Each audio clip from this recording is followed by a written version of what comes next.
Originaire de Baie-Saint-Paul, il a 15 ans lorsqu'il commence à initier les jeunes de la région à la pratique de différents sports. Ce n'est pas surprenant que ce soit comme enseignant en éducation physique qu'il fait carrière par la suite. Sportif, passionné, hyperactif et très créatif, il n'a pas peur des défis et sait se rendre indispensable partout là où il met les pieds. C'est avec un immense plaisir, aujourd'hui à TVCO, que je rencontre M. Simon Fortin.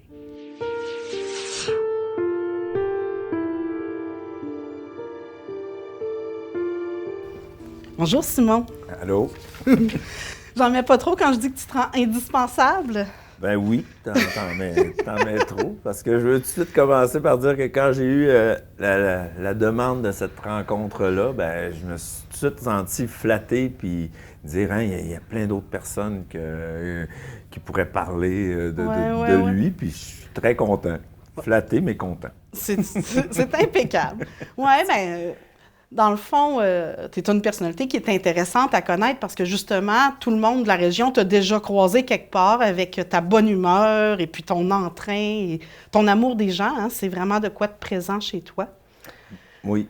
Donc, j'aimerais peut-être ça qu'on commence, comme je fais pas mal tout le temps, à parler du début. Là, justement, de quel genre de milieu tu viens pour avoir, c'est ça, cette envie-là là, de toujours être aussi entouré, d'être... Est-ce que tu viens d'une grande famille? Le dernier de 4 garçons. Okay. Mon père m'a eu à 40 ans, ma mère avait déjà 38 ans. Je suis comme un peu, j'ai 5 ans de différence avec mon dernier frère, donc j'étais comme un peu la dernière surprise de la famille. Bébé voulu ou... Ben un peu tardivement, là. Ma mère dit souvent que, tu sais, elle pouvait attendre une fille, mais au bout de la ligne, elle est bien contente parce qu'elle a eu sa petite fille, Coralie, des années plus tard, puis elle a dit « Et qu'on s'inquiète pour les filles », donc je suis bien content d'avoir... Ouais. Quand on regarde ça de même. C'est plus inquiété des filles. Mais ben c'est ça, mais pourtant, moi, tu sais, on est très différents, les quatre gars, là. Tu sais, il y en a un qui était intellectuel, il y en a un qui était plus de théâtre, il y en a un qui était plus manuel, puis moi, j'étais le sportif. Donc, on a vraiment, même si on a été élevés probablement de la même façon, là, on avait quand même un bon écart d'âge. Déjà, quand j'avais 5 ans, mon frère, le plus vieux, Pierrot, est parti étudier. Donc, tu sais, la famille était... Oui, mais donc tu n'as pas connu ça beaucoup, là, la famille complète à la maison. Plus après, là. Tu sais, plus après, quand dans le fond, on se réunissait ensemble, mais pas... moi, j'ai vraiment été le petit gars à maman, papa, là. Tu sais, le frère plus vieux est vite parti, mais on s'est super bien entendu, moi puis Luc. Là. Puis dans quel genre de milieu tu as évolué? Est-ce que tes parents, ils faisaient quoi comme métier? Est-ce que... Ben, mon père a été boulanger, il a été boucher, il était très, très tôt le matin, il était très, très, très travaillant. J'ai eu la chance d'avoir ma mère à la maison. Okay. Qui a toujours fait donc, les dîners, les dîners, les soupers, les devoirs, même si je n'aimais pas ça. Alors même au primaire, au secondaire, là, tu rentrais dîner à la maison à pied? Oui, j'ai vraiment... dans la rue des Cèdres, dans la même rue que toi, d'ailleurs. Oui. Puis je faisais tout le chemin à pied. Puis j'ai vraiment... Ça, c'est vraiment été chanceux d'avoir ça, là, je trouve. Donc, d'un milieu plutôt... Ben, quand même modeste. Mes parents n'avaient pas d'auto avant que j'ai 15 ans. Non. Donc, moi et mon père, on allait au hockey avec ma poche sur le dos. Puis, on passait entre l'église, puis avec les rafales de vent. Je m'en rappelle encore. Donc, tout à fait. Dès que je demandais quelque chose, ben il fallait pas que ça soit très, très cher, mais tu sais, m'inscrire au hockey, m'inscrire à la natation. Mais tu sais, c'était beaucoup moins, là, 45 ans, mais tu sais, c'était ça. Je jouais au hockey, après c'était la natation, puis... Donc toi, le sport, il est vraiment rentré de bonne heure là, dans ta vie, là. Oui. Est-ce que tes parents étaient des sportifs? Ben, pas nécessairement. Mon père était très, très, très actif, là. Lui, il a surveillé le mont du lac des Cygnes, à Saint-Urbain, à la course, puis redescendre. Avec son frère? Oui, avec mon oncle d'or. Avec eux d'or? Oui, mon oncle d'or. Il avait quand même 3-4 ans de différence. Il est plus vieux, mon oncle d'Art. Mais on était élevés ensemble dans le parc des Grands Jardins, qui s'appelait même pas comme ça. Là. Donc, on surveillait le monde avec des signes. Ils ont été des guides de pêche. Est-ce qu'il t'amenait avec lui, des fois? Il m'a montré la pêche. Ça. C'est lui qui m'a vraiment montré à pêcher à la mouche. Puis, dès tout jeune âge. Là. Puis en plus, quand on a joué au hockey, ce qui était le fun, c'est avec Nicolas Thibault, ben c'est un grand ami à Jean-Luc Thibault parce qu'on joue au hockey ensemble. Donc, ils se sont mis amis parce que tu pêches dans un chalet. Puis là, Jean-Luc l'avait invité à son chalet. Puis on a appris à pêcher à la mouche là, dès qu'on avait 6-7 ans. Là. Donc, ça fait des années. Est-ce que ton père t'amenait avec lui dans les grands jardins? Est-ce que tu as été, dans le fond, initié au plein air de bonne heure? Ou, au plein air, mais c'était surtout ça. Là. C'était surtout la pêche. La pêche. Mais tu sais, c'était pas un sportif. Là, je peux pas dire, tu sais, les sports d'équipe, il n'a pas fait ça. Tu sais, du jogging, il n'a pas fait ça. Tu sais, il a suivi beaucoup le sport...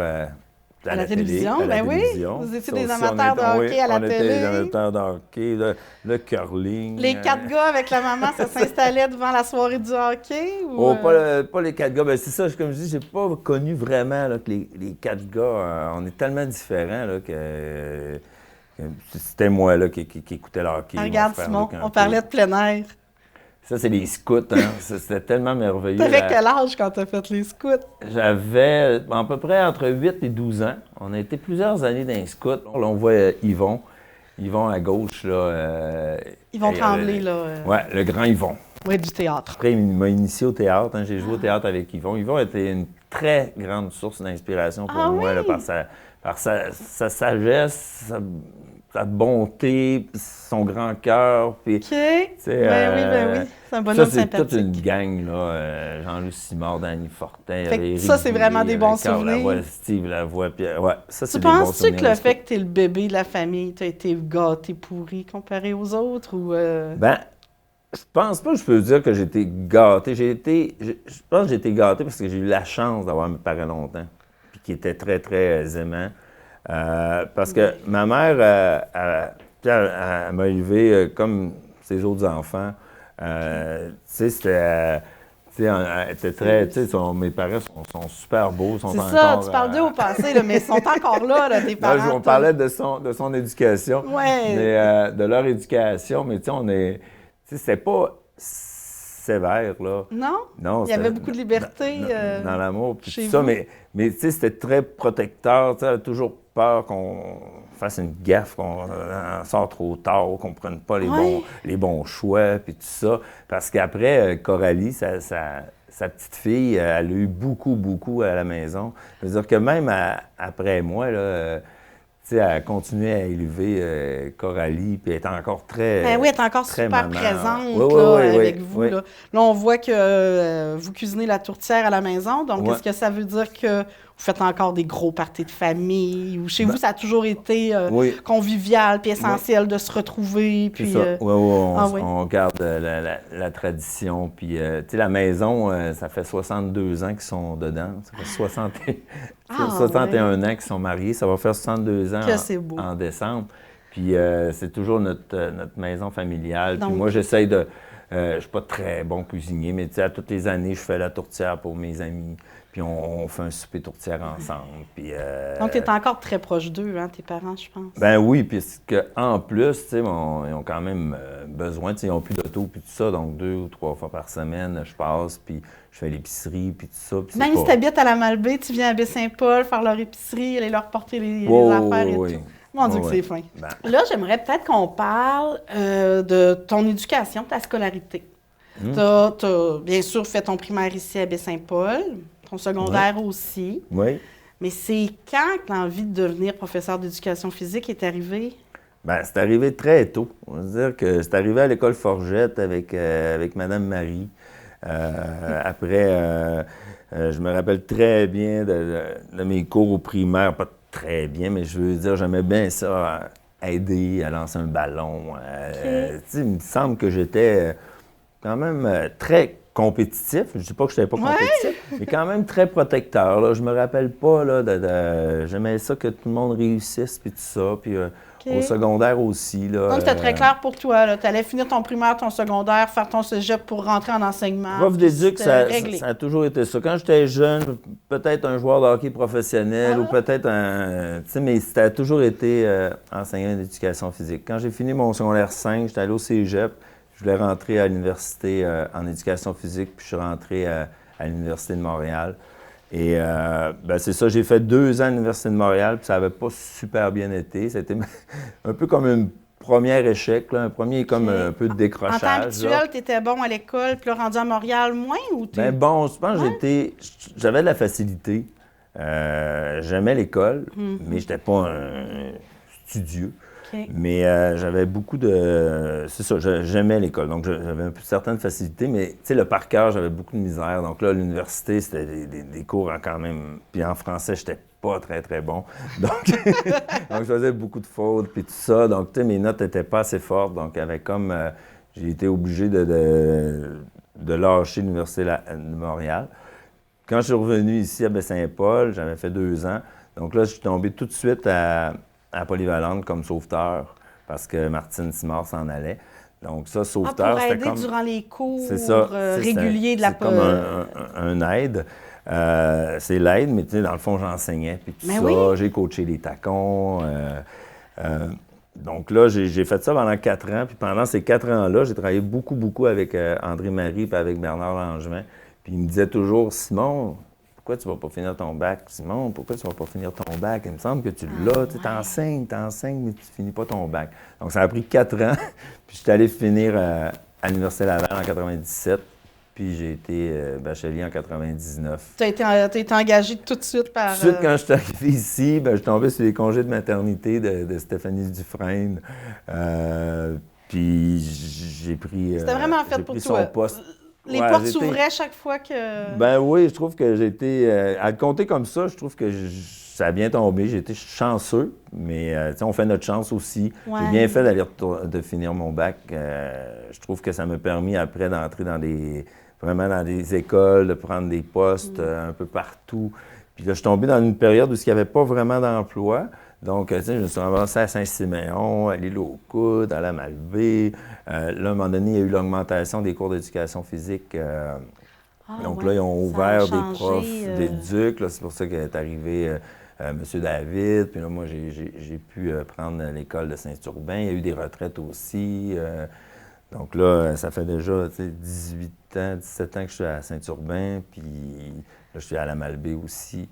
Donc, mon parcours comme prof d'éduc. Oui, bien, il a bien été. Ouais, mais le fait probablement que tu avais déjà travaillé pour la commission scolaire, que tu avais déjà donné des cours avec les jeunes, les portes devaient être ouvertes parce qu'on te connaissait déjà. Dans le fond, quand je suis revenu 2 ans après mon bac à l'Université Laval, j'ai continué à coacher les tacons, j'ai fait de la suppléance. J'imagine que... Là, on va prendre une petite pause. On va écouter ta chanson. On va revenir après pour justement parler de ta carrière un peu plus. OK.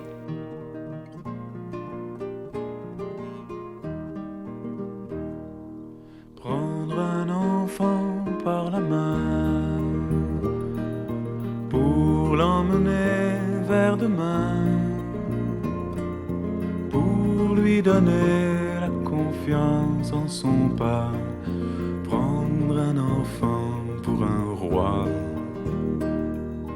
prendre un enfant dans ses bras, et pour la première fois sécher ses larmes en étouffant de joie, prendre un enfant dans ses bras. Eh bien, Simon, je suis assez surprise de ton choix. Je m'attendais à du plume ou à quelque chose qui bouge. Hein. Je sais que tu aimes beaucoup être dans tous les festivals. Tu es le premier à sauter, à danser partout. Là, tu me jettes sur le cul. Tu sais, ça fait longtemps. C'est depuis mon secondaire que j'ai accroché sur Rive-du-Teil. C'est une magnifique chanson. Oui, c'est mélodie. Puis ces textes pour les enfants du monde entier. Puis des fois, il y a des belles histoires aussi. Puis, Parle-moi donc, est-ce que cette chanson-là, vu que c'est ta préférée, c'est aussi celle qui t'inspire dans ton travail? Ben, je trouve un enfant, là, c'est très, très fragile. Hein. Puis, c'est cette fragilité-là qui fait que dans le fond, on s'aperçoit que quand on travaille, on a beaucoup d'influence, mais c'est l'influence de chaque personne autour. C'est-à-dire, on peut passer pour une seconde dans sa vie, il faut que cette seconde-là soit bonne, mais ça prend tout un village hein, pour élever un enfant. Donc, moi, je trouve pas que je suis je trouve que je suis un prof qui aime le sport, mais tu sais, l'enfant comme tel, il faut qu'il grandissent à travers plein de choses. Donc, mais ton but, c'est quand même de les amener à découvrir leur potentiel. Oui, j'ai toujours aimé ça. J'ai toujours aimé ça. Puis toi qui aimes tant les enfants, t'en as pas. Est-ce que c'est pour toi un gros deuil? Est-ce que c'est quelque chose que tu aurais aimé? Ou justement, tu t'es toujours dit, des enfants, il y en a assez dans ma vie, j'ai peut-être pas besoin d'en avoir à la maison? Bien, j'ai fait les deux réflexions, dans le fond. C'est que, tu sais, ma vie, ça a comme été date sur les enfants un peu séparée en deux. C'est que, dans le fond, quand j'en voulais, il y a eu plein la vie a fait que ça n'a pas fonctionné. Puis oui, tu sais, quand j'étais jeune, je me disais, je vais avoir une famille, je voyais mes amis avoir un enfant. Peut-être un jour. Là, toi, Simon, peut-être pour bientôt, à un moment donné, hops! Puis c'est pas mal arrivé à 39 ans. C'est quand j'ai connu ma copine Marie. Elle, c'est l'inverse. Elle n'avait jamais voulu. Donc, quand j'ai connu, on était célibataires tous les deux. Puis, tu sais, ça a cliqué. On travaillait ensemble, elle était éducatrice spécialisée. On travaillait dans la même école. Puis, ça a vraiment cliqué. Puis là, ça a été tout de suite, oui, mais tu sais, il faut pas que tu veuilles d'enfant, là.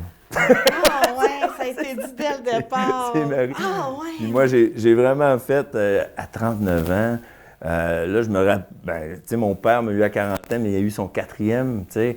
Moi, je me disais, non, c'est ça. Tu sais, j'ai comme OK. basculé. Donc, cette chose... J'ai comme fait... Avec ta rencontre avec Marie, tu as fait, j'ai d'autres choses à vivre, finalement. J'ai d'autres choses à vivre. Puis effectivement, là, ça a été le discours des enfants.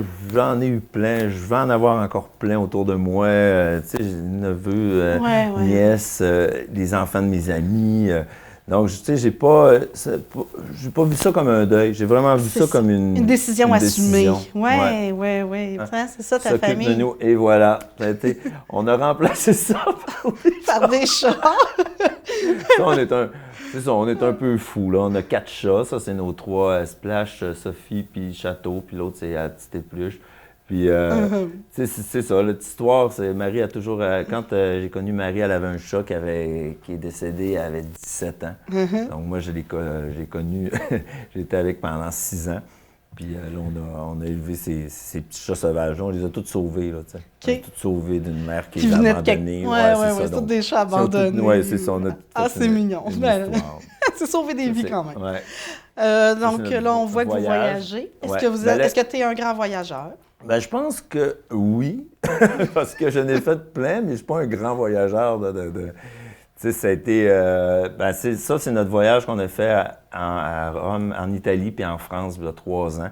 Ça, je rêvais d'aller en Italie. Justement, le Colisée de Rome, c'est toute l'histoire de la Rome antique. Ça te passionne, ça? Ben, tu sais, les Olympiques antiques. Puis, tu sais, le Circus Maximus, puis j'étais dedans, puis les courses de chars, puis là, le Colisée avec, tu sais, c'était toutes les autres, tu sais, c'était pas du hockey, là, c'était des combats de gladiateurs. Tout à fait. Le Colisée de Rome, il se transformait en bataille navale, tu sais. Il remplissait le Colisée de Rome en eau, puis là, tu regardais ça, tu te dis, voyons, tu sais, c'était fou, on dit que ça s'est évolué, la technologie, mais eux autres, là, il y avait une technologie incroyable. Oui, ils étaient déjà rendus loin. Tu as des frissons. Là, quand ça valait la peine d'y aller. Oui.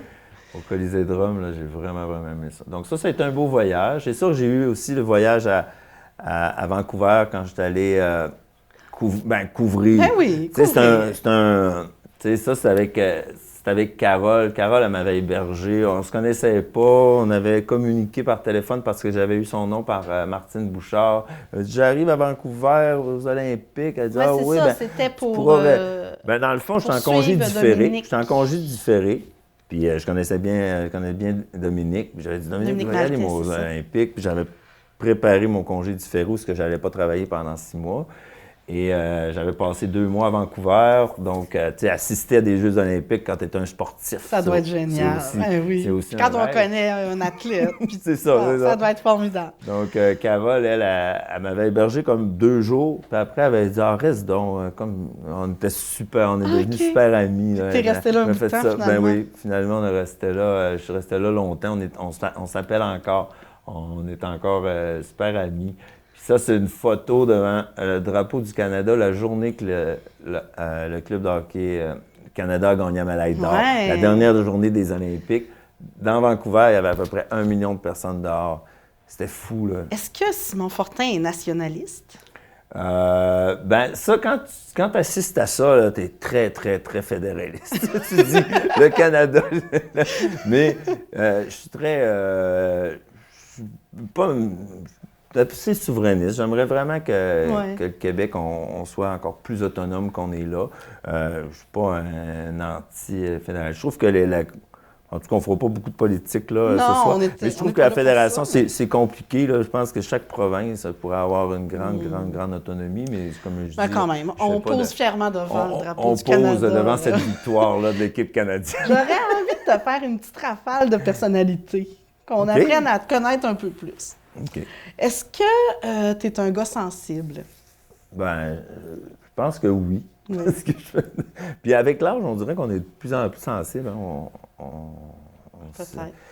Je ne sais pas pourquoi, parce que peut-être qu'on est touché plus facilement. Peut-être plus près de nos émotions. je sais Ouais. pas. Peut-être moins peur Peut-être. Je pense des... que je suis assez Est-ce sensible. que tu es un joueur de tour? Non. Non. Est-ce que tu es un bon compteur?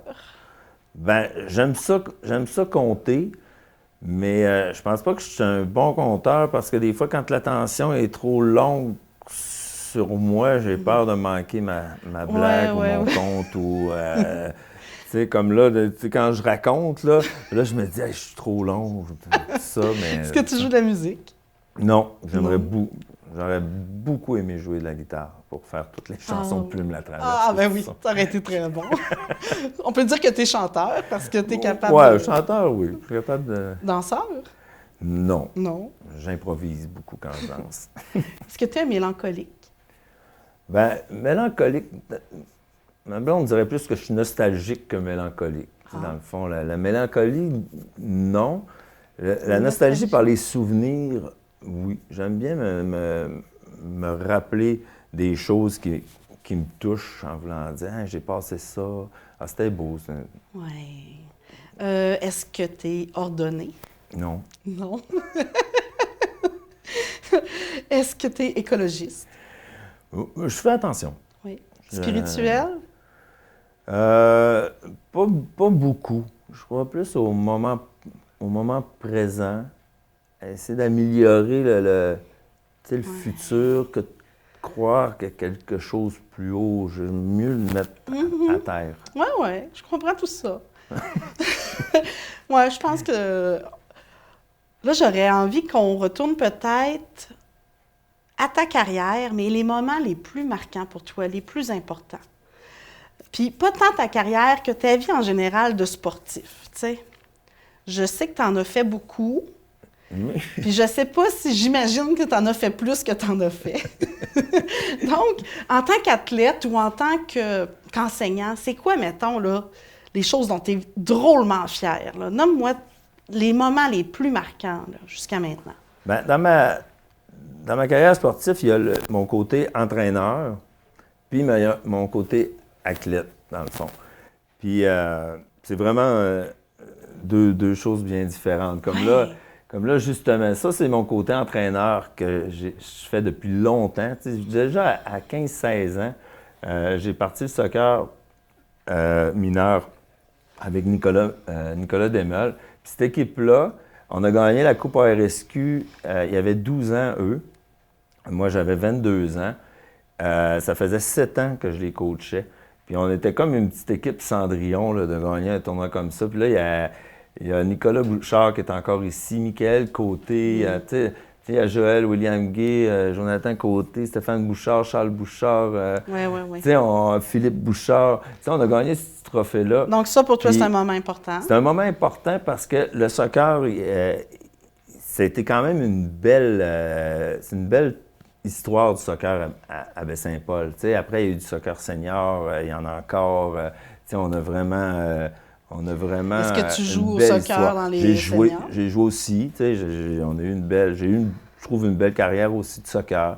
J'ai coaché du soccer senior, j'avais joué au collégial. Puis ça, c'est l'autre partie, c'est la natation. Donc ça, c'est aussi un gros sport. Puis en plus, ça, j'ai commencé aussi très tôt avec André Marie. Ça, c'est l'année 96-97. On avait gagné à Bagnères en 95-96. Il y a 40 nageurs. C'était une des... Tu sais, il y a Pierre Larouche, Martin Labbé, là-dedans, Jean-Pierre Savard, tu sais, des super... Ton frère, Claude-André. C'était une belle famille, les Tacons. C'est pour ça qu'après, on Donc, comme coach, c'est une de tes grandes réussites, ça, les Tacons? Parce que vous avez gagné souvent la Bagnère. Oui, c'est presque à chaque année. Oui, c'est ça. Puis là, ça, je suis fier de ça parce que j'avais comme pensé aussi depuis plusieurs années, avec Manuel Dubois, qui est coach actuel avec Éric Simard, à vraiment faire un genre de temple de la renommée puis à faire une grande retrouvaille. Puis on a fait ça v'là 3 ans. Puis ça, c'est des coachs qui ont... Tous les coachs que les Tacons ont eu. Pas mal tout. Sébastien Simard, mon oncle Camille qui a parti ça avec... dans le temps, il avait parti ça avec Jean-Hude. Puis, Martin Simard, qui était tout de même impliqué dans le secteur aquatique, Bernard Langevin. Je veux dire, ça, je suis pas mal fier. Puis ça, on veut le refaire. Mais comme coach, il faudrait vraiment parler aussi que c'est fou. Tu as parti une équipe de natation à la Malbaie aussi, ça aussi, dernièrement. Ça fait partie de ma fierté parce que quand je suis arrivé à Malbaie, ça fait déjà 10 ans que je reste à la Malbaie.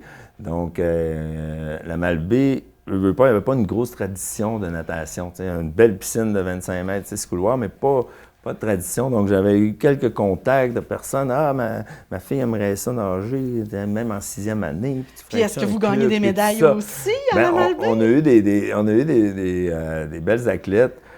C'est plus féminin. Puis c'est sûr que la pandémie, on a arrêté presque une couple d'années. Ça a gâché un peu là, parce que j'avais des athlètes depuis la 6e année qui étaient rendus en secondaire 3-4. Mais là, on est recommencé. Là, c'est encore 2 fois par semaine. C'est les rafales natation. Puis d'emmener la natation de compétition à la Malbaie, je comprends que tu dois en être fier. C'est une fierté, oui. Puis en tant qu'athlète, là, c'est quoi, toi, là, les choses que tu as gagnées, que tu as réussi, que tu t'es dépassé? Là? Ça aussi, ça s'est transformé. T'sais. Moi, j'ai souvent dit, je suis bon dans rien, mais je suis pas pire dans tout. On dit, hey, t'es bon. Ben, bon, c'est relatif. Je veux dire, il y a un niveau local, provincial. OK. Moi, je me tenue Donc, toi, tu es excellent au niveau local, maintenant. Ouais, OK. C'est pour ça que nous, on connaît beaucoup, mais le reste du Québec, probablement pas. Et voilà. Mais c'est ça. Il y a eu le soccer, que j'ai fait des championnats provinciaux au collégial. En natation, j'ai nagé jusqu'à collégial.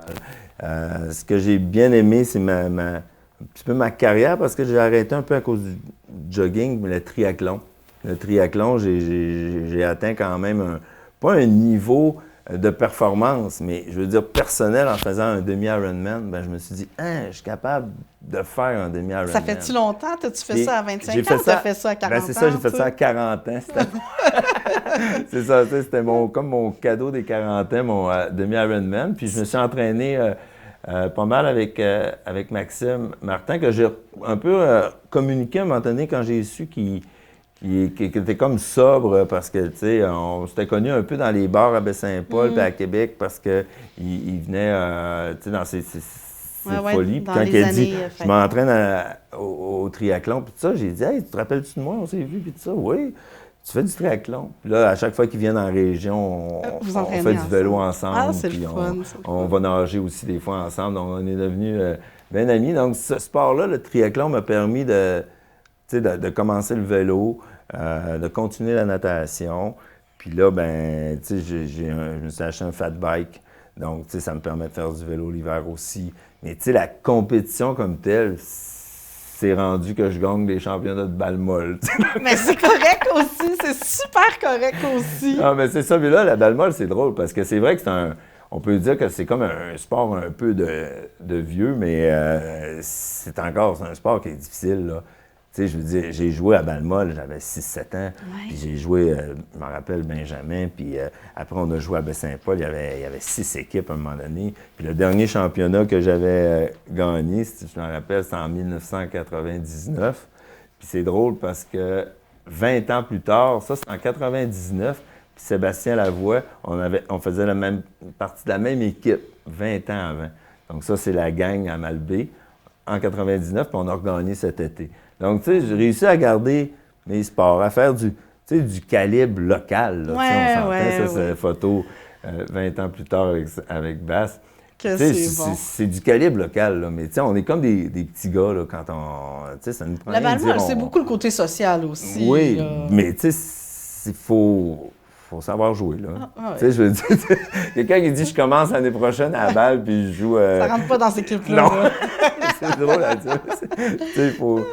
Mais c'est ça, le sport. Moi, c'est vraiment... c'est sur une longue période. Tu sais, on parlait tantôt du water polo. Tu sais, j'ai joué un peu pour l'équipe des îles de Sainte-Foy, mais dans le C, un championnat provincial. Puis quand on avait cette équipe-là, ben, on est allé jouer un petit tournoi à Montréal. Puis ça, on a fait des petits matchs amicaux. Ça fait que c'est vraiment dans Charlevoix que le sportif en toi gagne tous ses galons. Oui, c'est ça.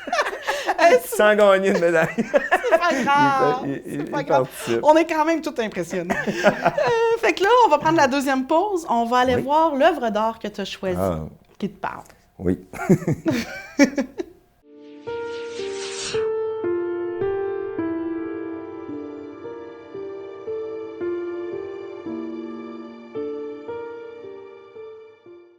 Wow, Simon, c'est magnifique. Ben, on voit que c'est une œuvre de Jean-François Racine, mais veux-tu me raconter, y a-tu une histoire derrière? Y a-tu une raison pourquoi c'est tant ta préférée? Bien, ça, c'est beaucoup. J'ai pas beaucoup d'œuvres. J'ai toujours bien aimé les peintures parce que, tu sais, on est né à Baie-Saint-Paul, puis en plus, j'ai un super ami, Frédéric Braun, qui avait la Galerie d'art. Son père avait la Galerie d'art Clarence Gagnon. Donc, on a été élevé là-dedans. Hein. On a été élevé là-dedans. Donc, quand j'ai connu Jean-François Racine, parce que j'ai été avec son ex-blonde pendant 3 ans, Annie, qui avait un petit garçon, Christophe. Pourquoi je parle de ça? Parce que dans le fond, j'ai toujours resté ami avec eux. Puis Jean-François, on a toujours eu le rêve de faire la traversée de Charlevoix. Moi, j'ai toujours eu le rêve de faire la traversée de Charlevoix parce que c'est mon oncle d'art qui avait tout tracé ça. Ben oui. Puis ça fait 45 ans. Mais tu me diras pas que tu l'as fait juste une fois, la traversée de Charlevoix. Oui, juste une fois! Oui, j'ai fait juste cette fois-là. Puis là, ben, elle représente un moment que Jean-François a photographié. Puis vous savez, si vous connaissez bien Jean-François, c'est que lui, il peint la réalité. S'il est au massif, il peint le massif. Ben là, il était vraiment dans Traversée avec nous. Puis ça, c'est toute la gang. C'est Jean-François qui prend en photo. Donc, tu vois Christophe à droite. Ouais. Kiev, c'est lui qui est à côté de Dominique, qui a le manteau rouge. Puis en arrière, c'est son garçon Mathis. Puis ça, c'est François, le chum à Dominique. Donc, on est parti 7. On a fait ça sur 7 jours, 6 nuits, 105 km. C'est ça la traversée de Charlevoix. Tu trouvais ça plus dur que ce que tu t'attendais ou plus facile que ce que tu t'attendais? Ce que j'ai réalisé, c'est que c'est une épreuve physique. Puis il faut être préparé à partir en ski fond nordique pendant 6 heures par jour. Il faut être préparé. T'sais, on part le matin à 9 h, on arrive à 3-4 heures, on met du feu. Il faut avoir une belle gang. Puis c'est un pèlerinage. C'est fou, hein? Il y en a qui viennent. Tu sais, il y en a qui disent j'ai fait. C'est le Compostelle de Charlevoix. Oui, puis il y en a beaucoup qui disent ça. Puis moi, je t'avoue que je le voyais pas comme ça parce que, comme je le disais tantôt, je suis pas très spirituel. En voulant dire, je vais aller faire mon pèlerinage. Moi, c'était je vais aller faire la traversée de Charlevoix, ça sera fait. Tu sais, je suis en forme puis je vais le faire. Même si j'aime beaucoup, beaucoup la nature, mais mais ça a été vraiment ça. Ça a été vraiment un pèlerinage, puis un travail d'équipe. Puis, tu sais, des fois, je skie avec Dominique, on se parle de quelque chose. Hop, m'en va vers en avant, on se parle de d'autres choses. Maintenant, tu es impliqué avec la traversée de Charlevoix. Oui, je suis dans le CA, la traversée de Charlevoix. Est-ce que c'est le fait d'avoir fait la traversée qui t'a donné la piqûre ou c'est l'envie d'aider j'étais mon déjà dans le CA, ça fait déjà quelques années, mais, tu sais, même... J'étais jeune, je voulais faire la traversée, mais il faut être prêt. Tu sais, je veux dire, c'est comme je dis, c'est un pèlerinage. Il faut faire du ski hors piste. Je n'étais pas vraiment équipé pour ça. Puis oui, en étant dans le CA, je me dis, il faut que je la fasse. Il faut que je la fasse pour moi. Avec mes amis, ça a été super. On avait les larmes aux yeux quand tu arrives au Mont-Grand-Fond. C'est caboté. Puis mon oncle d'or était super content aussi.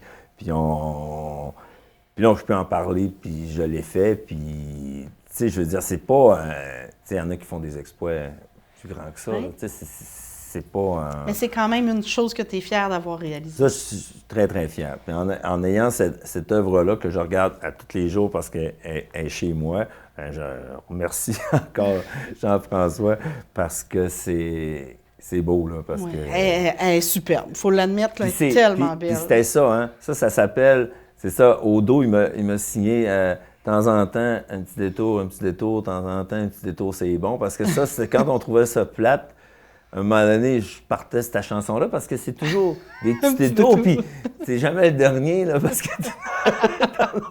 t'en as 150 en fait. Tu vois, un petit détour. Du bon petit détour. À part la traversée de Charlevoix, est-ce que tu es impliqué dans d'autres... comment on appelle ça, organisation? Dans le CA de Vélo Charlevoix, où c'est ça, c'est un gros organisme. Tu sais, j'ai pas... Il y en a qui ont fondé ça, puis ont travaillé fort, là, tu sais, justement, Martin Simard, Eric Simard, Sylvain Desmeules, puis cet organisme est gros. Je suis rentré dans le CA pour... dans le fond, il y avait une activité à Saint-Urbain, le Green Duro. Ça fait 2 ans que ça existe. Ça fait 2 ans que tu es dans Vélo Charlevoix. Ça fait 3 ou 4 ans. Ouais. Il y a une chose qu'on n'a pas parlé encore, puis moi, je veux qu'on en parle parce que tu as un côté amuseur public. C'est vrai, on n'a pas parlé de ça. Moi, je connais Barbichon.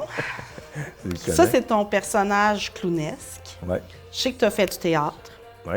Je sais que quand on a fêté les 25 ans du Cirque du Soleil, tu t'étais impliqué avec les jeunes aussi en art du cirque. Oui, on a fait un gros spectacle pour les 25 ans sous chapiteau à Saint-Urbain avec toute l'école au complet, avec Martine Bouchard, Isabelle Simard. On avait monté toute une pièce qu'on avait écrite ensemble. C'était un gros show qui est encore qu'on peut encore se procurer. Là, je sais pas. Mais c'était très intéressant ce show-là. C'était presque trop gros parce qu'à un moment donné, on se dit dans quoi qu'on s'est embarqué. Là. Mais on a joué devant presque 3000 personnes parce que toutes les écoles sont venues puis tout ça. C'était un gros spectacle. Dans le fond, j'ai appris la jonglerie grâce à Ben Labarouette qui faisait partie de la fête foraine. Oui. La fête foraine, tu te souviens, c'était en arrière de l'école Forget, donc il y avait plein de petits ateliers. Puis moi, le clown que je me souviens, c'était Ben Labarouette. J'avais acheté des balles de jonglerie. Puis 25 ans plus tard, j'avais essayé de le contacter, puis je l'avais trouvé, puis il était venu à Saint-Urbain. Tu avais donné des cours? Hein, il avait vu les jeunes, puis c'était la première fois que je le voyais. Il m'a comme dit, parce qu'on s'est reparlé après, puis tout ça, puis il a toujours dit je me souvenais de toi. Tu étais toujours à mes ateliers. Je pense qu'il a fait ça, il disait ça pour me faire plaisir. Après ça, par contre, tu as fait des concours de jongleurs. Oui, c'est ça. La jonglerie de balle m'a emmené à des concours de barman jongleur. C'est ça, c'est à cause de la folie à Roger Brassard puis Stéphane Bouchard que vous connaissez tous. Donc, au scénario. Puis lui avait tombé, Roger avait tombé, puis Stéphane, une compétition, le même genre de compétition qu'on faisait, mais en Floride, au Mannequin Palace. T'en as fait juste une compétition en Floride. Là. On est allé 2 fois. Il y en a qui sont allés plus. Est-ce que vous aviez gagné? Non, là, on s'est aperçu. On a dit, OK, les Américains, ils l'ont là. Mais on avait presque... Lui avait inventé ça à cause du film Cocktail. Là. Oui, je me souviens très bien. Roger et Stéphane, ils avaient inventé ça de même. On fait un concours, puis s'est aperçu qu'il se faisait la même chose aux États-Unis. Là. Donc, il l'avait quand même inventé. Puis ça, quand on a fêté les 25 ans du scénario, ben, ils nous ont demandé de refaire une prestation. C'était au Germain. Oui. Il y avait du monde. Puis ça, c'est une J'y photo étais après. aussi. C'est les trois mêmes. Ben oui, presque toi, ton 25 ans frère, plus- puis Stéphane. Ouais, c'est ça, presque 25 ans plus tard. Puis là, après ça, il y a le clown en toi. Tu Ben, fais-tu c'est ça, encore c'est des depuis- animations pour les jeunes? Ou Ben, le pire, c'est que oui, même si je m'étais toujours dit que ça allait. Il n'y a pas d'âge, mais tu sais, dans le fond, on fait ça. J'ai commencé à 15 ans avec Passe-Partout. On a vu la photo. Ouais, comme animateur c'est- de prématernelle. Oui, c'est ça. C'était les prématernelles avec Diane Savard, puis Fanny, puis et voilà, avec Après notre ça, tu ami, as été aussi animateur de terrain de jeu. Oui, c'est ça. Donc, je l'ai fait aussi. Ça, avec Marc Veillette, que j'ai eu d'ailleurs au C'est- terrain de jeu. Que si vous connaissez Marc Veillette au terrain de jeu, c'était pas facile. Donc, ça, il m'a envoyé ça il y a pas longtemps. Puis j'avais dit, hey, je me souviens pas de ce costume-là, mais ça, c'est vraiment, vraiment le premier spectacle que j'ai eu. De clown, là, c'est Ouais. ton... Puis à un moment donné, elle m'a dit, t'as-tu un nom? Puis j'avais aucune idée. J'avais dit Barbichon, puis je sais même pas pourquoi j'avais dit Barbichon. Tu vois, ça te Puis suit là, encore. Puis là, ça toujours. Puis après, c'est mes amis qui m'ont dit, ah, tu viendrais-tu à la fête d'enfants là? Tu viendrais-tu là? Tu viendrais-tu là? Tu viendrais-tu là? Donc, j'ai fait le tour des enfants de mes amis pendant À faire les parties plusieurs années. Ouais, c'est ça. d'anniversaire. Plusieurs, là. Tu le fais encore? Ils connaissent encore. Puis là, c'est drôle parce que on a refait un encore dimanche. Ça lâche pas. Parce que les collègues, là, hey, tu jongles, j'ai entendu dire. Le théâtre, Là, ça, je suis c'est allé. disparu de ta vie. Pas mal, oui. T'en as fait quand même une dizaine d'années, peut-être? Oui, justement avec Yvon, là, on a joué du Molière, mais c'était encore Ouais. très amateur. Là. Ben, on s'en souvient très bien, pourtant. J'aimerais... Là, je vais te poser mes questions un peu plus profondes. On est rendu là. Prends une gorgée. Le plus grand défi que tu as relevé, d'après toi? Ben, le plus grand défi, c'est une question un peu... tu sais, je veux dire, c'est de me rendre où ce que je suis rendu dans ma carrière, c'est d'avoir persévéré dans mon choix de carrière, comme je parlais de Ouais. l'école tantôt. J'ai pas... Tu sais, des choses que j'ai réalisées sur une journée ou une semaine, puis tout ça, mais mon défi, c'est essayer toujours de me renouveler, même si je vais avoir 50 ans bientôt, ben, d'essayer encore d'être un prof jeune, puis un bon prof, parce que s'améliorer, parce que, tu sais, c'est comme je dis, on ne fait pas toujours les meilleures interventions quand on enseigne, là. Tu sais, c'est pas vrai qu'on a toujours la bonne réponse à lui qui vient nous dire, lui, il m'a fait ça, puis lui, ils font dire, ah, là, je sais pas. Tu sais, on n'a pas toujours... Donc, essayer de... Donc, tu toujours travailles encore améliorer sur toi pour donner encore plus aux enfants. C'est ça que tu me dis? Oui, moi, je trouve que c'est un beau. défi à chaque jour. Oui. Ben, ça doit prendre de la patience, être un enseignant. Est-ce qu'il y a encore un rêve, là, quelque chose que tu aimerais vraiment réaliser? Là?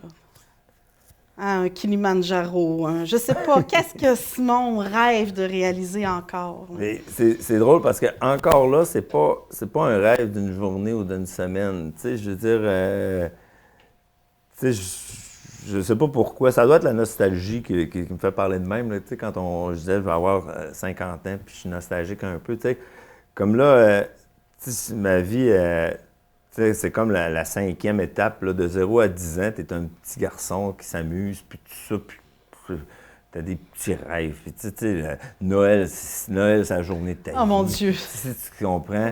Puis là, entre 10 et 20, ben là, c'est toute la construction de toi avec le secondaire. Puis, tu sais, un petit choix de carrière, je m'en vais au cégep, puis là, mes choix. Puis là, il y a eu toute la période de 20 à 30 ans avec la reprise de l'école. Puis là, ma vraie carrière qui commence. Puis 30 à 40, je me suis établi comme prof.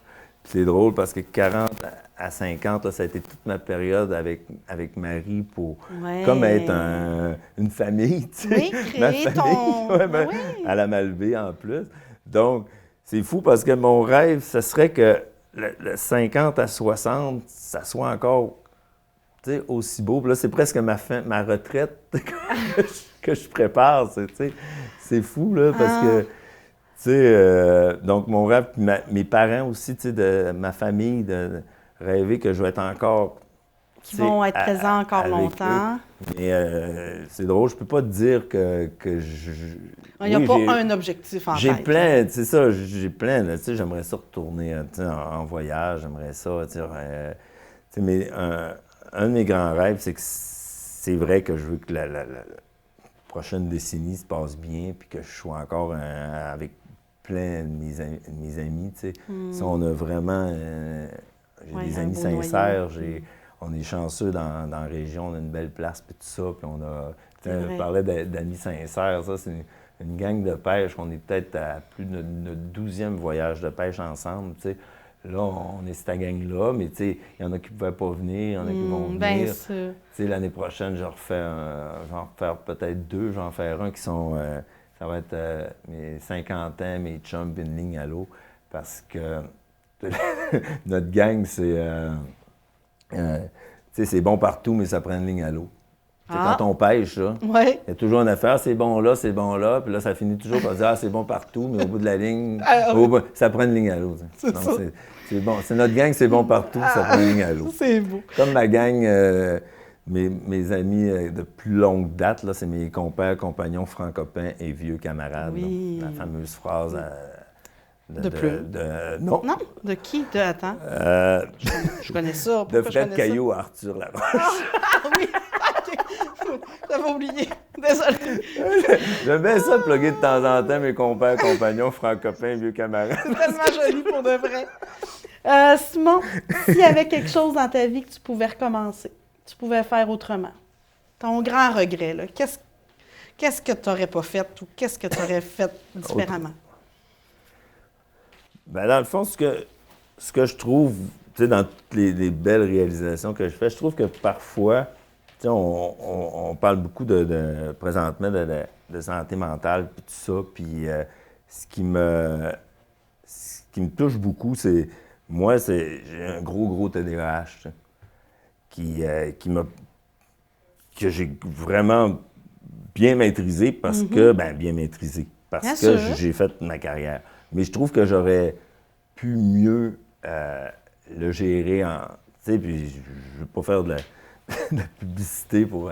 Mais tu sais, mieux gérer en consultant, tout ça, parce que les TDAH ou des choses comme ça, tu sais, on est très... tu sais, on est hyperactif, oui, mais tu sais, parfois, on botche des affaires parce qu'on a tellement d'affaires, c'est qu'on commence de quoi, puis on finit pas, puis on est un peu maladroit dans certaines circonstances. Donc, tu aurais peut-être aimé être mieux accompagné pour pouvoir... Moi, tu sais, je veux dire, c'est encore le temps, là, mais tu sais, je veux dire, tu sais, quand tu sais, je parlais tantôt de mon décrochage scolaire, tu sais, je veux dire, j'ai pas été capable de bien, tu sais, gérer ça, aller chercher la bonne aide, et tout ça, puis tu sais, je peux pas dire que c'est un regret parce que je m'aperçois, mais c'est un peu... Tu sais, c'est un peu une constatation de dire on a toutes nos petites maladies. Puis moi, je sais que ça c'est encore très, très fort. Là, tu sais, j'oublie plein de choses. Puis c'est pas oublier, dire ah, t'as oublié tes clés. Tu sais, c'est dans notre tête, là, c'est vraiment. C'est pas facile, là. C'est parfois. Moi, ça me prend un agenda, puis même un agenda, je vais l'oublier 2 jours de l'écrire, tu comprends ce que je veux dire? C'est-à-dire, moi, à l'école, c'est vraiment été un emploi parfait. Il y a une cloche, il y a une heure. Tu comprends? Cet encadrement-là, toi, ça t'aide justement à t'encadrer toi-même. Ça m'aide. Oui. Parce que sinon, je vais me mettre à jouer sur une tablette, je vais me mettre à regarder la TV. Tu sais, quand c'est ennuyant, moi, j'embarque là-dedans. Ah, je te comprends. Tu sais, tu comprends? Donc, moi, avec les enfants, dans le gymnase, puis tout ça, mais fais-moi faire de la paperasse. Oui, là, au moins, ton attention est obligée d'être là. Tu comprends? Tu es à la bonne place, tu es sur ton X. Oui, mais... Est-ce que, comme dernière question pour clore tout ça, là, est-ce que tu aurais un message ou est-ce qu'il y a quelque chose que tu aimerais léguer, livrer, là, c'est quoi, là, la grande sagesse de Simon là, qu'il aurait à nous donner aujourd'hui? je me sens tellement pas comme non. un vieux sage. Mais non, mais juste une leçon de vie, là. Qu'est-ce que toi, ta tantôt- vie, elle t'a appris qui... Ben, tantôt, là, c'est drôle, là, je t'ai parlé des strates de 10 ans, là, puis tu parles de Barbichon, puis que je fais encore le clown, ben j'ai toujours bien aimé ça, m'amuser, tu sais. M'amuser, puis dans le positif, puis d'avoir du fun, là, tu sais. Puis avec le sourire aussi, tu sais. Puis ça, c'est important. Je pense à une phrase qui disait que si la personne est trop lasse pour te faire un sourire, ben laisse-lui le tien. Ah, c'est beau. Tu sais, C'en est une, ça, une belle phrase de sagesse. C'est drôle. Non, mais tu sais, c'est vrai que je pense que je suis quelqu'un de positif, puis je pense que je suis quelqu'un de souriant. Puis ça sera pas, tu sais, je veux dire, des phrases philosophiques, il y en a plein, là, des phrases, des livres là, sur l'estime de soi, puis il y en a plein, hein, j'écrirai pas. Mais tu sais, moi, ce que j'aime, c'est le plaisir que j'ai avec quand je fais quelque chose, de rire. Puis effectivement, sourire, ça coûte rien. Puis ça me permet de dire, bon, ben, j'ai passé une belle journée. J'ai passé un beau moment aussi. Hey, merci, Simon. Justement, c'est fini. Merci tellement. J'ai passé, moi aussi, un super de beau moment. Merci beaucoup, Pascal. C'est vraiment un privilège. C'était fun. On fait ça. On fait ça.